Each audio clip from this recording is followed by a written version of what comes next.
All right. Hello. We are on the week of July 26th, correct? Talking about the transits with Rebecca and Janelle.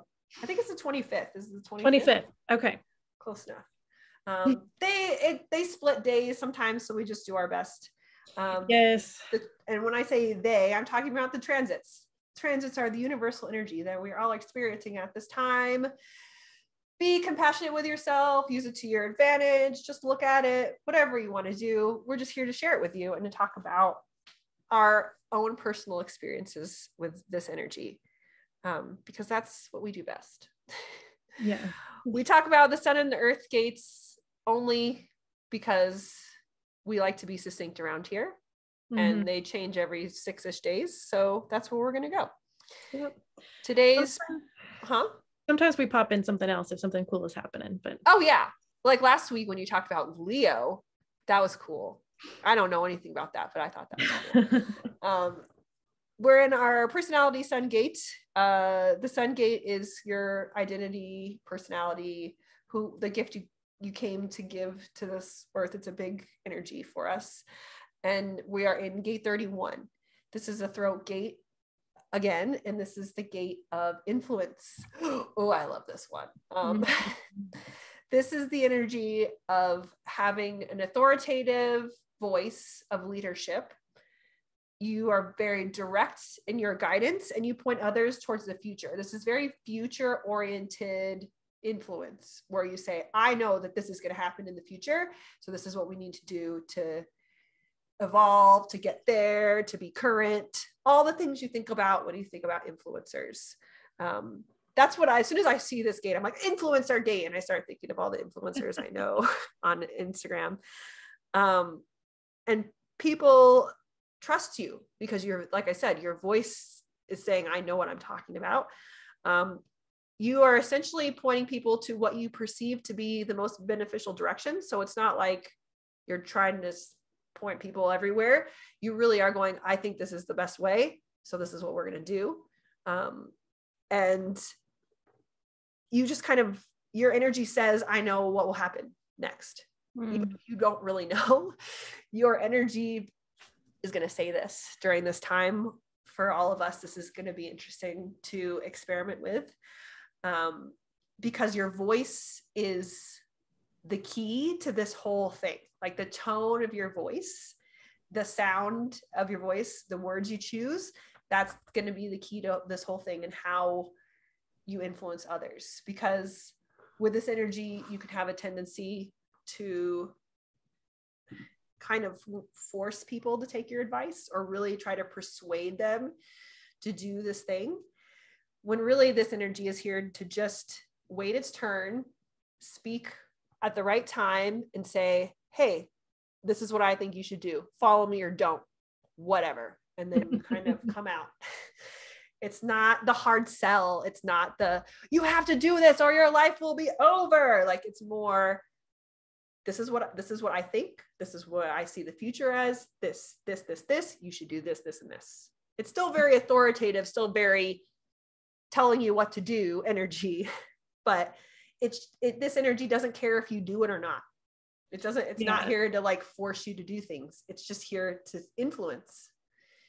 I mean, this morning, before I need to work on this, by the way, getting on my social media at ridiculous times, like right when I wake up, terrible. And I'm working on it. But at like 6:30 this morning, I was on my Instagram and one of the girls I love to follow was wearing these sunglasses. And she's like, oh, $15 on Amazon. And she's done this before with the same sunglasses. And I was like, oh, those are cute. Those are cute.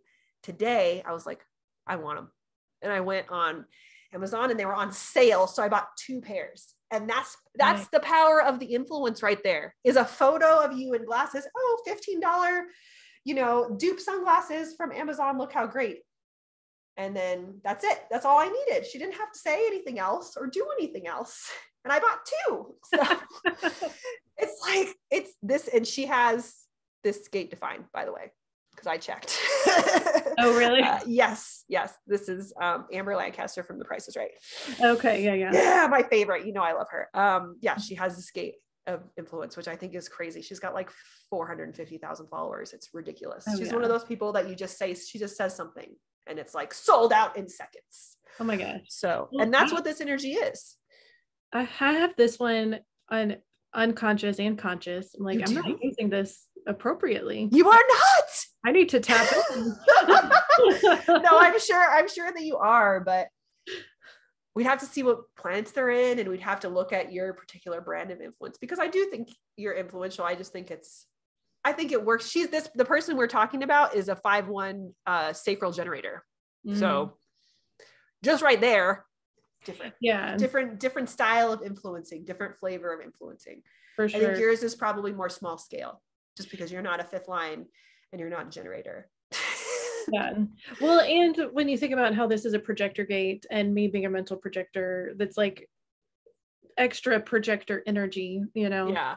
So yeah, my influence might sound a little different if I'm not aligned. And when we say that, like, this is a projector gate or a projected gate, basically we're saying that this energy needs to be treated as if you were a projector when you're using it. So it's best to wait for some sort of invitation to share your influence or start influencing. It's just, that's how this energy works. It's not here to respond to life with it. It's not here to, I don't think, are there manifested gates that are like manifestor energy where you're just supposed to do it? Yeah. The manifestor gates are like the ones that connect the throat to the solar plexus. And so those are the ones that, and the 4521 that connects. Yeah. Oh, that's cool. You're right. Yeah. So it's just those. So yeah. So yeah, each, like we were saying, each of these gates come with a different specific energy. There's lines connected to these gates. So all this stuff can change the way that this particular information is for a person. That's kind of why I wanted to go into this. It's more of an individual energy. So while, as Rebecca said, she has this gate defined, her influence is going to look different than maybe someone else's influence, just because of all the other stuff that she's got going on in her chart. So that's why we experiment with this stuff. That's why we talk about it with each other. And after talking about this, I bet you Rebecca's going to look at some parts of her life and parts of what you do and be like, oh, actually, I'm more of an influencer than I thought. It just looks like this. See? Yes. So again, this energy, it's best to not try to force it on other people. And it's also great to go, I don't have to take my own advice. So this energy can cause people to freak out because they give advice or try to influence people to do a certain thing, but then they themselves don't do that thing. And you're like, what? I'm a fake. I'm a fraud. I told you, I influenced you to do this and I'm not doing it. This energy is not about that. You're not here to do what you say. You're not here to act on all the stuff that you're telling people or advising people to do, which I love that, because then it lets you off the hook. Yeah. Like, you can influence someone or advise someone to go a certain way, but you don't have to go that way, because you're doing it, as I said before, from what you perceive to be a beneficial path for them, the other, not you. So while it might sound like a great idea, and you might be like, hey, running 5 miles a day would be great for me, and I advise this person to do it, maybe I should do it. You don't have to. You don't have to. You can if you want, but you don't have to. So it's part of the collective circuit. It's for collective wisdom. Yeah. Yes. See, she's totally right. I love when you add all these little sparkles that I don't know about. And now we're moving on into personality Earth, and Earth is what it sounds like. It's what grounds you to this planet. It's what connects you to the physical reality, things like that. And this is a root gate again, gate 41. And this gate has the energy of imagination, fantasy. This is an interesting gate for me that's in the root, because it feels very visual and very like colorful. I don't know when I think about it. Yeah. But it's the pressure, because all root gates have pressure. It's the pressure to bring fantasies to life, realistic or not. It's the pressure to take all of these dreams and visions and stuff that you have up here and make them real life things. That's why I feel like it should be up here, because it's like, it's the pressure. It's like pressure up here, but I get why it's there. this is basically just energy to experiment with, because obviously there are certain things fantasies that cannot be brought to real life and shouldn't be brought to real life and should just stay up here. But then there's ways that you can experiment with bringing things out into the world, and see and be like, oh, wow, that idea, that fantasy I had that I wanted to make reality for so long, it actually can be this thing. That's really cool. So this one is just kind of, to me, it's about observing and being careful about overreaching with what you want to put out. It's very similar to what we talked about last week with the gate implementation, of like kind of realizing that not everything that you want to do in this world is possible. And it's great to have a vivid imagination, but not all of that stuff can be put out here. It just can't. That's why it's your imagination. Right. And it's not all for you. It's like the ideas, right? You have a ton of ideas, but it doesn't mean they're all for you to bring to fruition. And you can use your vivid imagination and put things into real life in a different way. Like maybe you have this great grandiose idea and it's a story. Maybe you're writing a story. Maybe you're writing a song. Maybe you're writing a poem. Maybe you're drawing it out. Like, to me, this is a very artistic energy of, if you can't get it out into real life, but it's still nagging at you, maybe you need to put it out in a different way. Maybe you need to make a collage. Maybe you need to choreograph a dance that says what you're feeling up here. To me, that's kind of what this energy is like, I have a really vivid imagination. I have all these crazy ideas. Maybe I need to put them out in a different medium or a different way. And that's the possibility of it, Yeah. And thinking about how this is grounding that leadership energy is interesting to unpack, where it's this creative initiation and then you have the influence. So yeah. And this is the starting codon, that like when this one is in the sun, then it's the human design new year when it's in the sun in February. Really? Yeah. So this is the one that starts it all.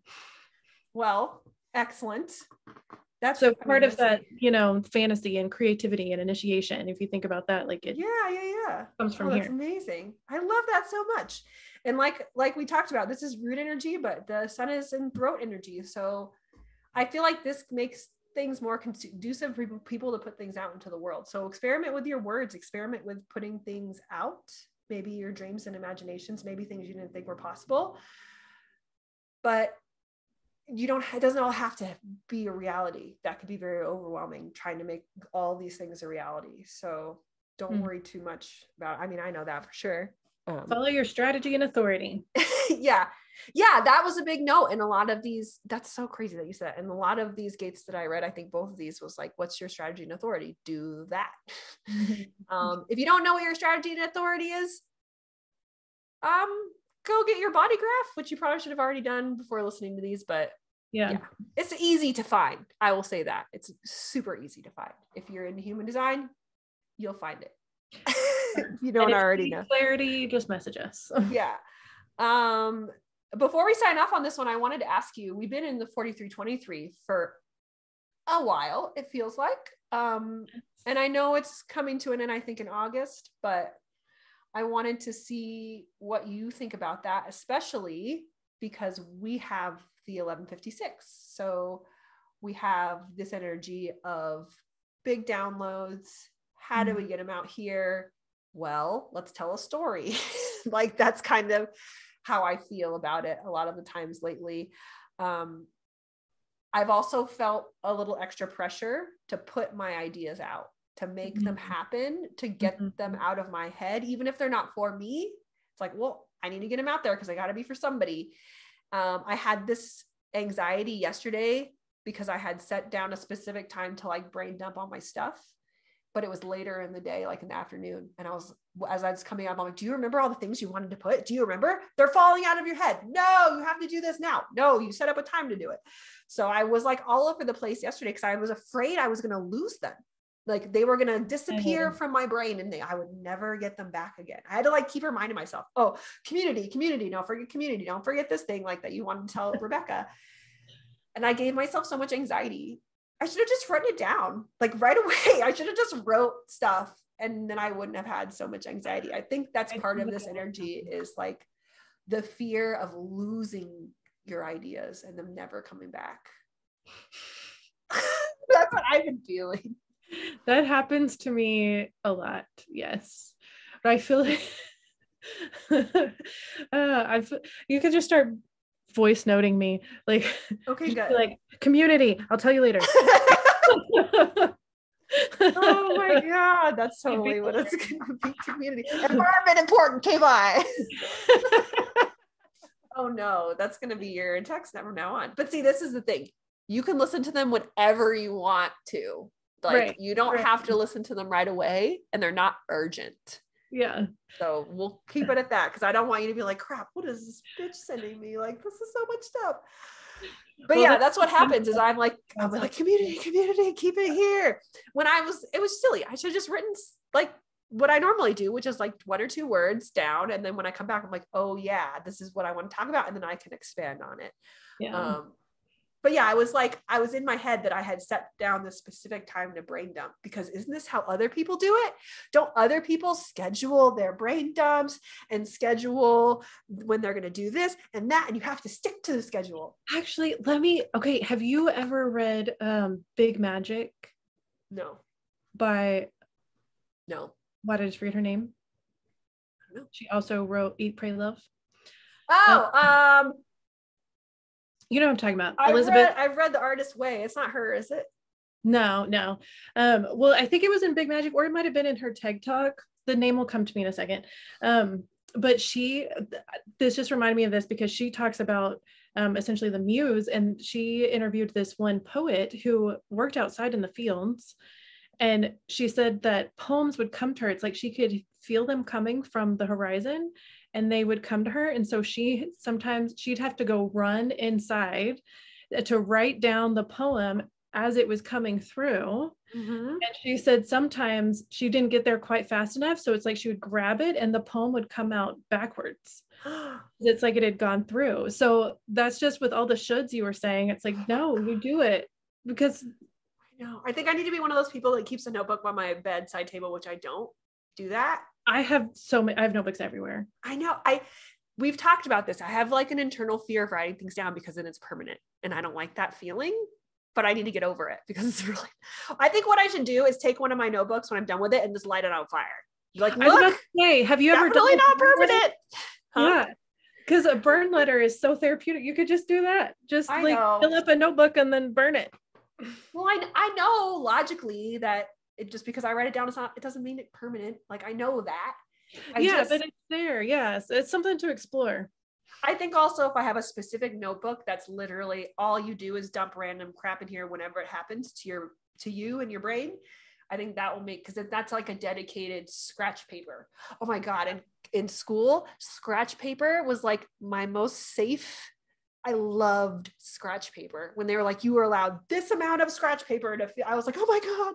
And I would use every single little area to like put things down so I wouldn't forget it. And it made me feel so safe because I was like, scratch paper, the term scratch paper means throw this away. Like, maybe that's what I should call my book, scratch paper. Oh, that's what I'm going to call my notebook by my bed. Okay. So here we go. So this is the 4323, guys. This is what happens. Download. Is weird stuff that you don't think matters plops out of your mouth and you get excited. That's what happens. Yes. But I wanted to ask you how you've been feeling with this 43 energy and also with the 1156 too. Well, it's interesting. I don't know. My older son has this in his unconscious sun and earth. Mm-hmm. I feel like I live with it a lot and it's fascinating watching him unpack it. But I've had the same too, where it's just so many ideas have been coming out, but they haven't been super organized. Mm-hmm. and just trying to figure out how to communicate, and or like one word and you're like, come on, can I have like more of this, please? No, you get what you get when you get it. Yeah, so I've been trying to be really compassionate with myself. What, you had an idea? Elizabeth Gilbert, that's the name of the author. Okay, got it. I'll look up that book. But yeah, for me, it's like I've been trying to be really compassionate with myself about ideas that I have. And like when we talk about our ideas, I'm like, this idea you have doesn't have to magically be the thing that you want it to be today. Like you're just talking about it. Right. And that's something I've really learned. Even before human design, my friend would joke with me. She's like, you're just a throw the spaghetti at the wall kind of person. Like you just you talk about stuff before you figure it out. And that's a mental projector 3 line, right? Totally. Yeah, that's what I think too. Like, yeah, just get it out. Just get it out, because then the energy of it will shift and then you'll understand it better. Yeah. And it's not a permanent thing just because I'm saying it out loud right now. Like I'm working around it. And I think the ink to paper thing really throws me. And I don't know why.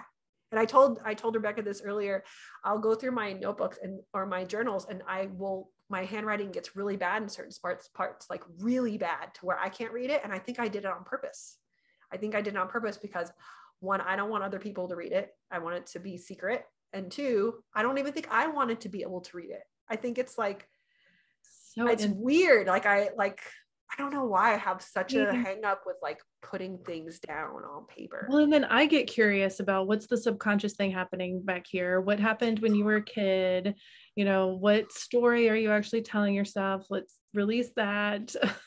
I've always been self-conscious about my handwriting because I'm left-handed, and it's always looked like crap, like just smears, and just, it's always looked terrible. So I've always had terrible handwriting, but I don't think that's it. Like, I don't think the handwriting itself is it. I think, like you said, it's something where I'm almost afraid if I write it, it's going to become real. And I don't want it to be real yet, because it's not there yet.